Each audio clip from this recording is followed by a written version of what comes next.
जय करते हैं। गुरु महाराज के चरणों में बारंबार नमन करता हूँ और आप सबके भीतर बैठी आपकी राधा, जो अष्टमी यानी 8 दल के चक्र में बंधी हुई है, जड़ चेतन की गांठ में फंसी पड़ी है, उसको प्रणाम करता हूं। पवित्र जीवात्माओं, आज राधाष्टमी है। ये बड़ी विलक्षण अष्टमी है। ये जो पर्व है ये साधारण नहीं है, इसलिए आज इतनी रात को गुरु महाराज ने कहा कि इनके ऊपर दया हो जाए तो मालिक की मौज हो गई, तो मैं आप सबके सामने आ गया। एक तो कोई पहले 10 मिनट पहले भी कोई विचार नहीं था, तो गुरु महाराज ने कहा कि थोड़ा सा इन सबको सुना दो तो इनका भाव बन जाएगा। और ये सब आज अभी सुनने के बाद ये सारे भजन पे बैठ जाएंगे। तो प्रेमियों देखो, आप इस देह में बंधे हो। ये देह जड़ है, जड़ यानी स्थूल यानी निर्जीव, और चेतन, चेतन यानी गतिशील, जिंदा, जीवित।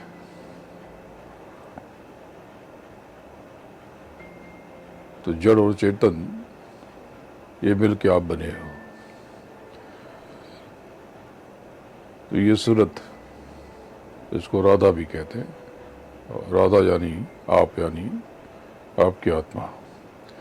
तो ये समझ लो कि ये आपका अपना पर्व है, आपका अपना त्यौहार है, और ये बहुत बड़ा पर्व है, ये छोटा मोटा नहीं है। हुजूर ने कई बार साधना शिविर का आयोजन किया इस तिथि पर, इस तिथि के आसपास। ये बहुत ऊंचा पर्व है।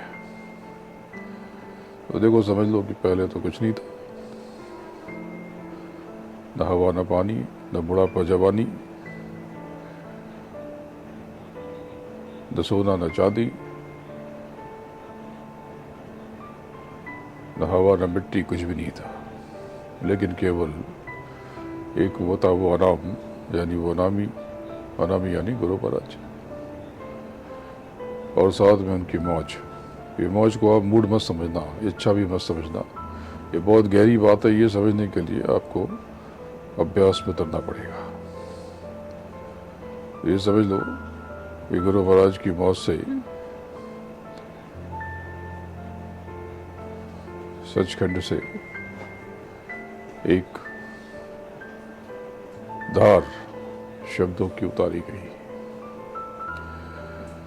तो पहले तो उनकी मौत से विस्तार हुआ शब्दों का।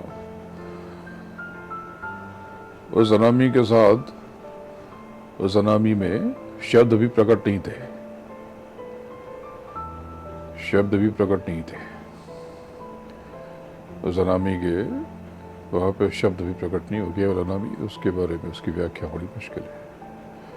और जब विस्तार हुआ उसकी मौज का, तो फिर शब्द उतरे और अगम, मलक और सत्य ये आए। अगम में कोई रचना नहीं है, पर शब्द है, शब्द है। और अलग में भी शब्द है,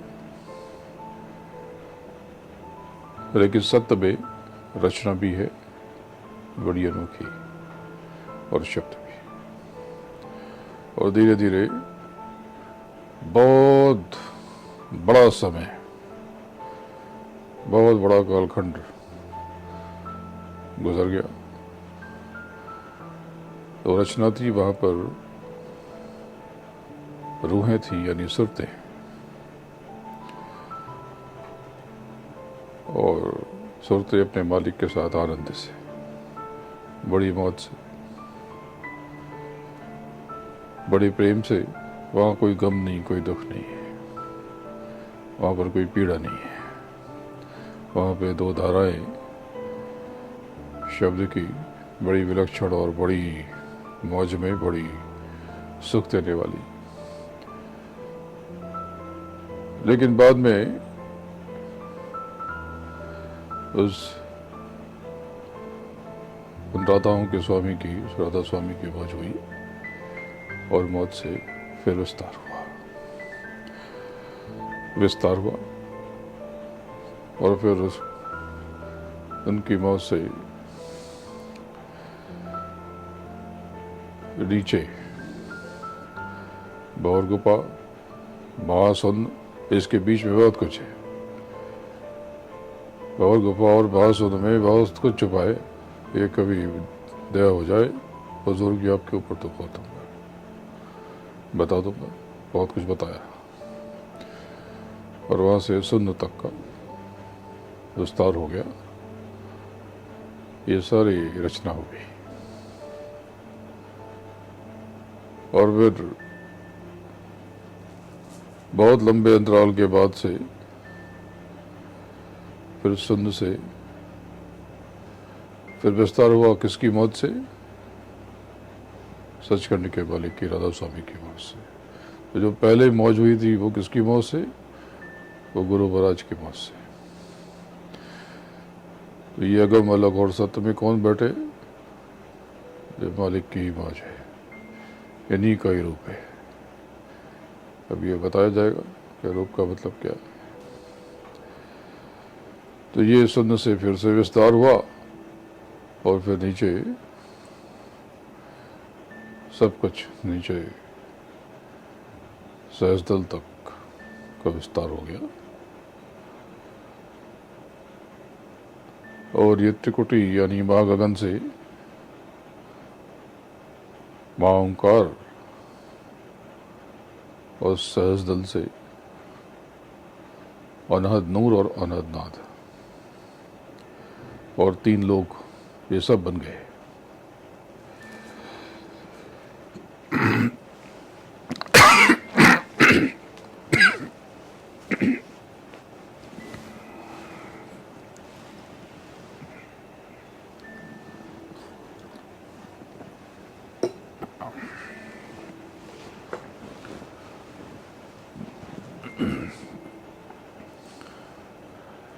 फिर मालिक ने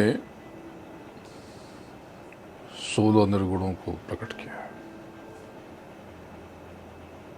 और उन्हें अलग अलग पद यानी अलग अलग लोक, अलग अलग मकाम ये दे दिया।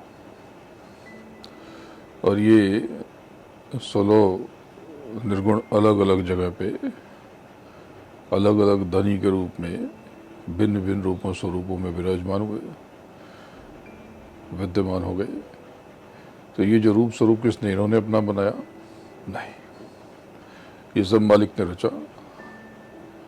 ये सब सचखंड के स्वामी ने ये सब रचा। तो देखो बात ऐसी है कि इन धनियों ने केवल जो इन्हें मिला इसको अंगीकार किया और इन्हें बहुत बड़ी व्यवस्था मिली। वहाँ बैठते ही पूरी ताकत, पूरी शक्ति उस पूरे मंडल की उनको मिल गई। तो अभी ये देखो कि बौर गुफा और सहस्दल तक तो बहुत सारे मकाम हैं और इनके बीच में तो बहुत कुछ है। के बीच में ऊपर से नीचे आएंगे तो महासुन सुन, ये सुनना यानी ये पिया पद, और फिर अमृतसर यानी मानेसर, ये एकादश द्वार, और फिर ये दशम।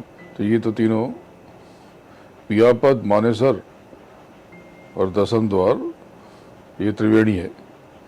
अब इसके नीचे गुरुत्वपद, महागगन, इधर माया का लोक और गगन, और इसके नीचे नभ के संग में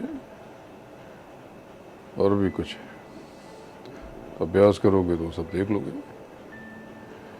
अभी ऐसा है कि गगन, त्रिकुटी, गगन, महागगन और गुरुत्वपद, ये मिलकर त्रिकुटी है। त्रिकुटी यानी कोई त्रिकोण नहीं है, कोई तीन पहाड़ नहीं है, ये तीन केंद्र हैं बहुत बड़े। हालांकि सच्ची बात यह है कि चौथा केंद्र भी है माया का, लेकिन माया की बात अभी अलग करते हैं, क्योंकि आज के दिन में अगर माया के बारे में खोल दूंगा तो सारी की सारी आपकी ऊर्जा वहीं खिंच जाएगी। माया की चर्चा नहीं की जाती, क्यों? क्योंकि माया बहुत शक्तिशाली है। ये भी ऊपर से ही उतरी है, ये मैं समझ लेना कि माया कुछ और है। ये भी वहीं से आई जहां से सब आए। ये बहुत ऊंची है माया। तो ये जो त्रिकुटी, इन तीनों केंद्र के योग को कहते हैं। इन्हीं के जो मालिक हैं, ये इन्हीं को ब्रह्मा भी कहते हैं और इन्हीं को श्री कृष्ण भी कहते हैं। कृष्ण ब्रह्म भी कहते हैं, बहुत सारे नाम हैं इनके। ब्रह्म अलग है और पूर्ण ब्रह्म अलग है। सहज दल पर जो बैठे हैं वो समय है, यानी काल पुरुष। इन्हीं को ईश्वर कहते हैं, इन्हीं को ज्योतिषी कहते हैं, क्योंकि ये ज्योति में बैठे। ज्योति का स्वरूप ज्योति था। जैसे कोई आदमी, कोई व्यक्ति मोटा है तो उसको कुछ अलग नाम दे देते, कोई दुबला पतला है तो कहते हो छड़ी की तरह है। तो ये इनका जो रूप स्वरूप है वो ज्योति की तरह है। अब इनको समझो, इनमें यहाँ भी दो धाराएं हैं। एक से जो स्वर पैदा होता है घंटे सा, और एक से शंख सा। एक से आवाज आती है निहम, गुंजती हुई, गुंजन में, ऐसे नहीं। वो घंटा बजता है टंग, तो जो आवाज है नियम, और दूसरी जो यानी हम। ये तो अभ्यास करोगे तो ये सब एकदम साफ साफ सुनाई पड़ेगा आपको। लेकिन ये चर्म कानों से आप कुछ भी सुन नहीं सकते हैं। सुनने के लिए आपको दिव्य करना चाहिए, देखने के लिए आपको दिव्य दृष्टि चाहिए। तो यही ज्योतिषी हैं, क्योंकि ज्योति में बैठे, और यही गॉड और खुदा और वक्त, जो कहना है वो कह लो। बहुत सारे नाम इनके। और ये जहाँ विराजते हैं, ये निहंग, ये सहस्दल में, ये बड़ा विलक्षण सा है। ये सहस्दल दरअसल इसको आठ पालन कहते हैं, और यही से सुन्न है। और ये पहला सुन्न भी यही, कहीं कहीं नभ भी इन्हीं को और दीप भी इन्हीं को कहा गया है। तो जो कहते हैं ये दीप जहाँ पर, तो यहाँ तक, इन तक पहुँच गए और आप गुरुमुखी रहे तो ये फिर आगे निकल जाते हो आप, फिर ये रोकते नहीं आपको। ये तो खुद ऊपर जाने की जुगत में, मालिक को पाने की जुगत में। जब ये सारी रचना नीचे हो गई तो मालिक ने सारे मसाले नीचे उतार दिए। ये जो स्थूल देख रहे हो, ये हवा, पानी, पत्थर, हीरे, मोती, सोने, चांदी, ये सब जो भी पदार्थ से बने, ये रस, रसायन, ये सब वहीं के, आपके लोग के। आपका लोग कैसा होगा? इशारे में तो बहुत कुछ बोल दिया मैंने, बहुत बार बोल दिया, लेकिन इससे ज़्यादा आप समझ नहीं पाओगे, भ्रम हो जाएगा। तो फिर सुरतों का, रूहों का एक छोटा सा खजाना, एक महाबूंद, एक धारा के रूप में नीचे उतारी गई। लेकिन हो गया कि जब नीचे आप आए तो आपको मालिक ने कहा कि ये शब्दों की डोर मत छोड़ना। तो सुरतों ने कहा कि मालिक हम नहीं जाएंगे। बोले तुम जब चाहो ये धार को पकड़े रहना तुम लौट आओगे। तो नीचे उतारे गए, लेकिन उसमें से बहुत ऊपर लौट आए धीरे धीरे। नीचे जो मालिक हैं, अभी ऊपर तो बहुत कुछ भेद है, तो ऊपर क्यों रोके गए, लेकिन आपको तो अभी संतों ने यही सुनाया, तो अभी तो यही बताया जाएगा। इसके ऊपर का भेद बिरलों के से खोला जाएगा, सबसे नहीं। तो नीचे ईश्वर ने स्वयं से दो ऊर्जा पैदा की, एक की धार नीचे, एक की धार ऊपर। सती पैदा की, सती की धार सत्य की तरफ, और शक्ति पैदा की, प्रकट की, शक्ति की धार नीचे की तरफ, और सारा नीचे का शासन प्रशासन ये सब इनको दे दिया। यही आद्या माँ शक्ति ही, यही जगदम्बा है, यही अम्बे माता है। और इन्होंने लिंग शरीर में पदों का सृजन किया। उसके पहले इन्होंने 3 पुत्र प्रकट किए, और 3 पुत्रों ने 10,000 बरस तक भजन साधन भजन किया। तो उनको तो उतना अनुभव नहीं हुआ, फिर ब्रह्मा को थोड़ा सा सुनाई पड़ा। ऊपर से आकाशवाणी हुई ईश्वर मंडल से, और 1,00,000 श्लोकों में, ध्वनियों में पूरा नियम कानून बन गया। तो माता रानी ने पूछा विष्णु से कि तुमने मालिक का दर्शन किया? विष्णु ने कहा कि नहीं किया। महादेव से पूछा शंकर से कि तुमने दर्शन किया? नहीं किया। और ब्रह्मा से पूछा तुमने किया? तो ब्रह्मा ने ध्वनि सुनी थी कि ब्रह्मा ने कह दिया कि जी किया। वो तो सब देखती हैं। तो उन्हीं ने कह दिया कि जाओ, अब से तुम्हारी पूजा नहीं होगी। इसलिए आप देखो कहीं पर भी ब्रह्मा की पूजा नहीं होती। आप सबकी पूजा करते हो, ग्रह नक्षत्रों की पूजा करते हो। ये जो पूजा पाठ होता तो कैसे कहते हैं? श्रीमद् महागणाधिपतये नमः। ये जो कर्मकांड करते हैं, फिर क्या कहते हैं? लक्ष्मी नारायणाभ्याम नमः, उमा महेश्वराभ्याम नमः। ब्रह्मा सावित्रीभ्याम नमः नहीं कहते। सबके माता पिता चरण कमलेभ्यो नमः। इष्ट देवता की पूजा करते हैं, कुल देवता की पूजा करते हैं, भू देवता की, वास्तु देवता की, ये सब की पूजा होती है, लेकिन ब्रह्मा की पूजा नहीं होती। तो बात ऐसी है कि सूरतें जब लौटने लगी तो ये 1,00,000 श्लोकों में नियम बन गया, और ये सारे पदों का सृजन बन हो गया।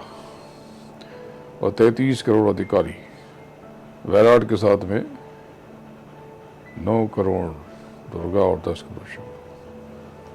अब ये बड़ी गोपनीय बात है, ये भी बिरलों को बताया जाएगा कि ये क्या है वैराट के साथ में।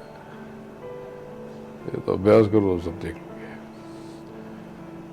तो देखो, ये जो भाद्रपद माह की ये जो आज की अष्टमी, जिसको राधा अष्टमी कहते हो, यहाँ से अगली अष्टमी तक 17 तत्वों से निर्मित लिंग शरीर में देवी देवताओं के साथ यक्ष रक्षिणी भी प्रकट हुए।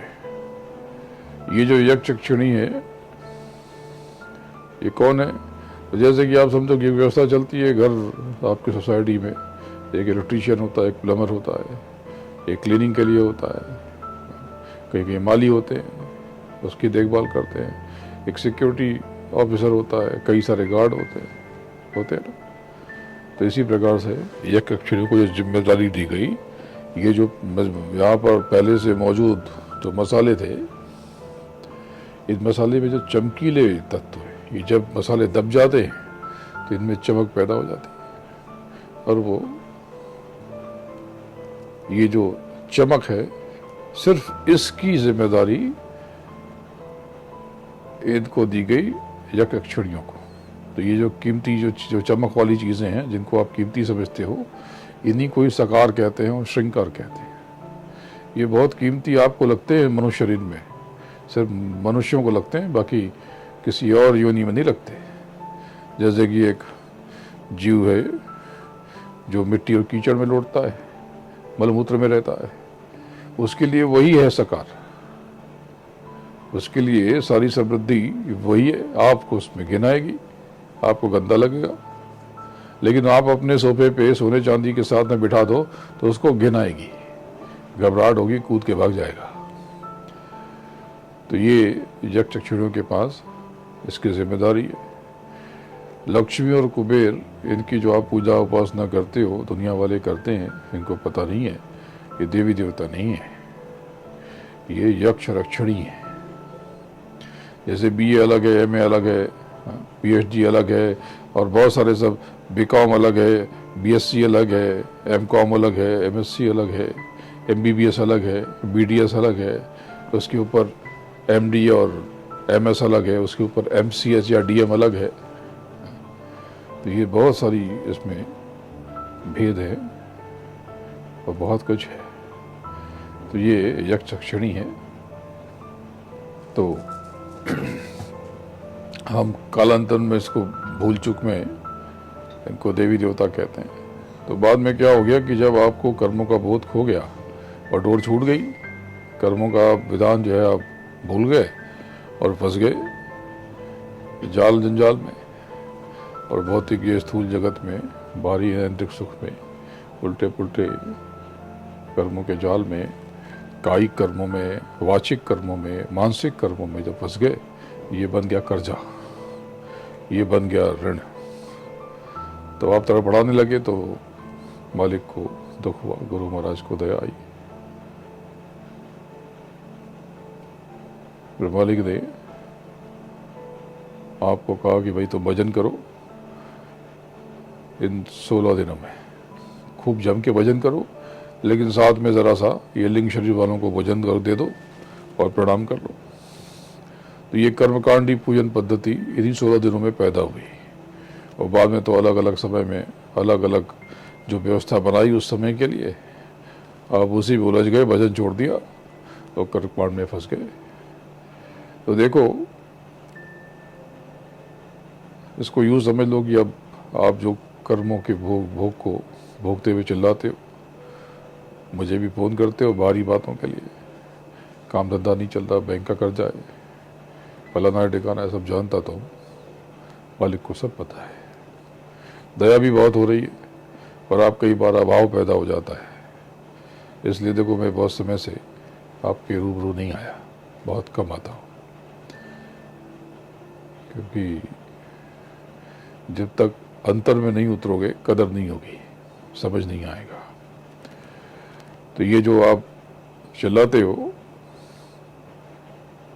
और इसमें फंस गए और कर्मों का बोध खो गया, अभी भी मैं देख रहा हूँ, आप जो सुन रहे हो उनमें से कई लोग कभी चिल्ला बैठते हैं, बड़े कड़े कड़े शब्दों का इस्तेमाल कर बैठते हैं। तो ये तो नए कर्म किए चले जा रहे हो, बिना मतलब के संदेह पाल लेते हो, उल्टी चीज़ें सोच लेते हो, फंस जाते हो, ये भोगने पड़ेंगे। तो बात ऐसी है कि ये आज की अष्टमी से लेकर के अगली अष्टमी यानी 16 दिन तक ज़रा भोजन हल्का कर लो, फल फूल खाओ। मेरी देह में थोड़ी सी बीच में कष्ट बहुत था, अभी तो काफ़ी आराम है, लेकिन मैं भी ये फल फूल खा लेता हूँ। कोई व्रत उपवास की बात नहीं है, खाना हल्का खाओगे तो शरीर में स्फूर्ति रहेगी। शरीर भारी हो गया, जिनका पहले से ही शरीर कमज़ोर है वो तो भोजन करते रहें, लेकिन जिनका शरीर भारी है, ये शरीर को रोग मुक्त भी तो करना है। तादाद लोगे ये भारी पदार्थ भोजन, गरिष्ठ भोजन करके भारी हो जाओगे तो विकार पैदा हो जाएगा, भजन कब करोगे। तो ये 16 दिन में थोड़ा, आज के समय में क्या कहते हैं उसको, डाइटिंग, ये भी एक पहलू समझ लो। लेकिन पूरे श्रद्धा पूरे भाव से पूरा समय लिंग शरीर वालों को प्रणाम करो, बस साधन भजन में जुट जाओ। ये मत कहना कि मैं बहुत परेशान हूँ, ये कहना कि 16 दिन में दया हो जाएगी और मैं इस भौतिक परेशानियों से निकल जाऊँगा और लौकिक उन्नति भी होगी। ये विश्वास रखना और दोहराना। तो देखो, ये बारी जो पूजा पाठ कर्मकांड, ये तो इसके भेद केवल सदगुरु जानता है और इसकी व्याख्या भी केवल सदगुरु कर सकता है। जो व्यक्ति गुरु नहीं है, सिर्फ गुरु जैसा है, जो ऊपर नहीं आता जाता, जिसने सत्य का दीदार नहीं किया या जो आध्यात्मिक रहस्यों से परिचित नहीं है, वो इन सब बातों को नहीं समझ सकता। वो तो आपको बाहरी रंग रूप, बाहरी चीज़ों में उलझा देगा। ये मत पहनो, ये पहनो, ये रंग पहनो, ये तो ज्योतिषियों का विषय है, लेकिन वो ऐसा ही करेगा।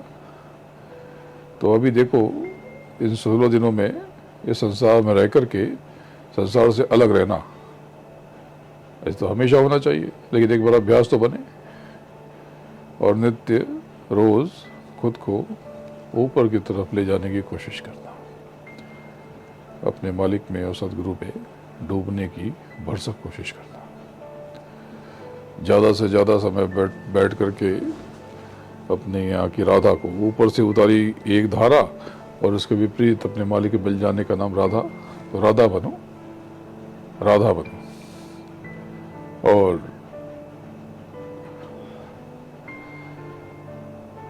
रास्ते में जो भी आए उनको प्रणाम कर लो। यक्षिणियाँ आए, योगिनी आए, गंधर्व आए, भुजंग आए, किन्नर आए, देवी देवता आए, जो आए, ब्रह्मा विष्णु महेश आए, ऊपर जगदम्बा आए, ऊपर सती आए, ऊपर के सारे धनी, सबको नमन प्रणाम करते रहो। और ये जो लिंग शरीर में ये सब हैं, ये लोग, इनको भोजन अर्पित करते रहो, क्योंकि ये सीधा आपके ऊपर असर डालते हैं और ये यहीं ऊपर भी रहते हैं, यहाँ भी रहते हैं। एक क्षण में यहाँ आ जाते हैं, एक क्षण में। आप नहीं जा सकते, आपकी पहुंच ऊपर तक नहीं है। तो ये करो, ये 16 दिन। तो ये 16 दिन कब पूरा होगा? 16वां दिन 29 तारीख को है।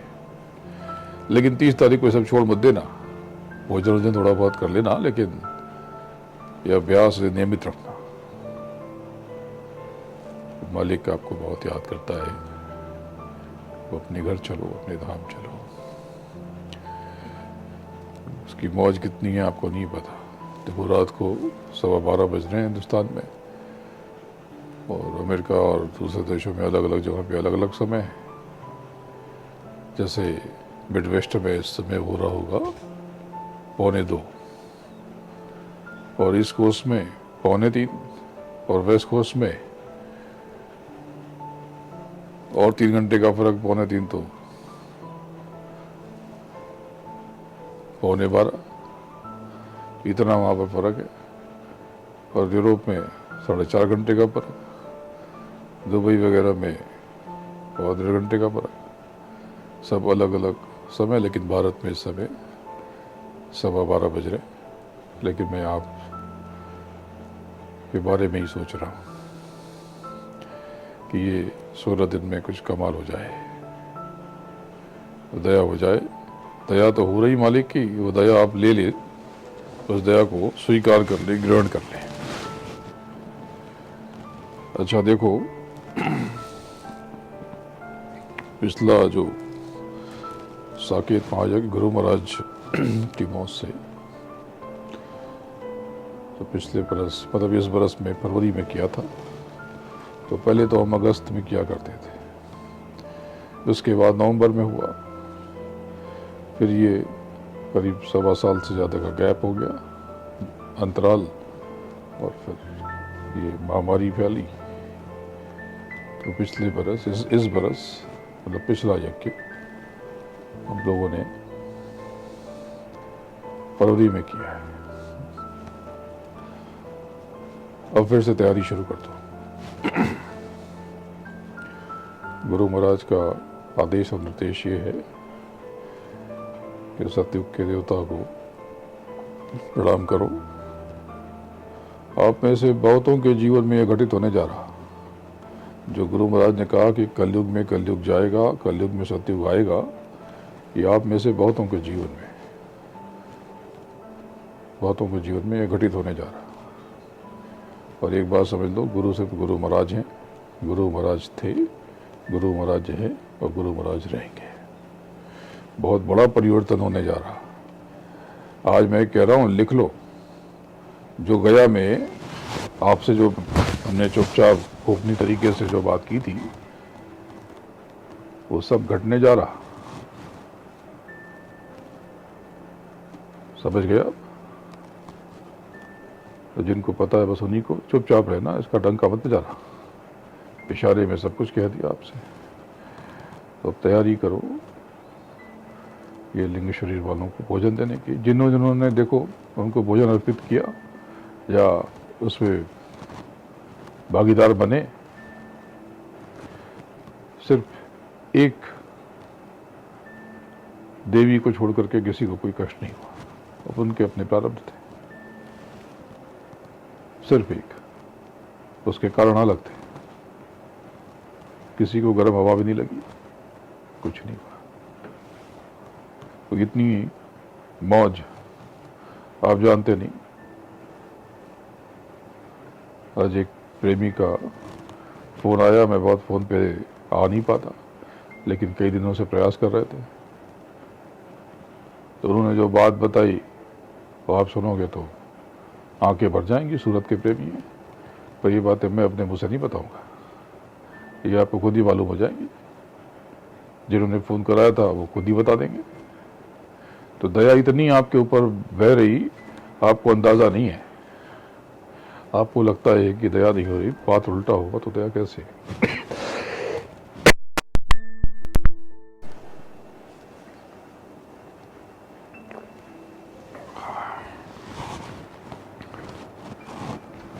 देखो, मेरा होना केवल आपके लिए है। अपने घर चलो, मेरा तो जो भी कदम है सब आपके लिए। और मेरा होने का अर्थ क्या है? मेरा मतलब ये संदेह वंदेह मत पड़ा करो। मैं तो सेवाओं से दूर रहता हूँ, लेकिन ये सेवा सब आपके लिए होती है। तो सेवा जो है ये एक लेश मात्र की बात है। आपको जो बताया गया वो अलग करते रहो, गुरु की और संगत की सेवा, और ये यज्ञ की तैयारी करो। हो सकता है कि थोड़े कुछ ही समय में ये फिर से यज्ञ हो जाए, इसी बरस हो जाए या अगले बरस के शुरू में हो जाए। तो प्रयास कर रहा हूँ कि जो जिनसे ये कराया जाता है, ये कैसे वो चम्मच बन जाते हैं। भाई भोजन अलग है, मुख अलग है, इस चम्मच से खा लेते हैं। तो ये जो इसके जो इसके विशेषज्ञ हैं, उनकी सहमति का इंतज़ार कर रहा हूँ। अगर वो कहेंगे तो नवंबर में कर लेंगे। तो तैयारी रखो, आप तैयारी पूरी रखो। हो सकता है कि 9-10 नवंबर, या हो सकता है जनवरी के पहले दूसरे हफ्ते। तो तारीख क्या होगी? तारीख दोनों में समापन पूर्णिमा पर होने की इच्छा है। ये बाकी तो जो उसको विशेषज्ञ हैं उनका समय मिलने के बाद ये तय हो जाएगा।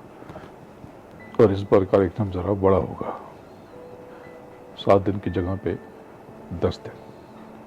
तो पूरे जोर शोर से लग जाओ और अपनी आहुति अभी ये गुल्लक को डालना शुरू कर दो।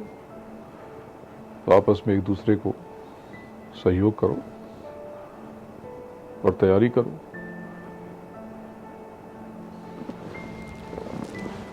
बोलो जय गुरुदेव। जय गुरुदेव नाम किसका?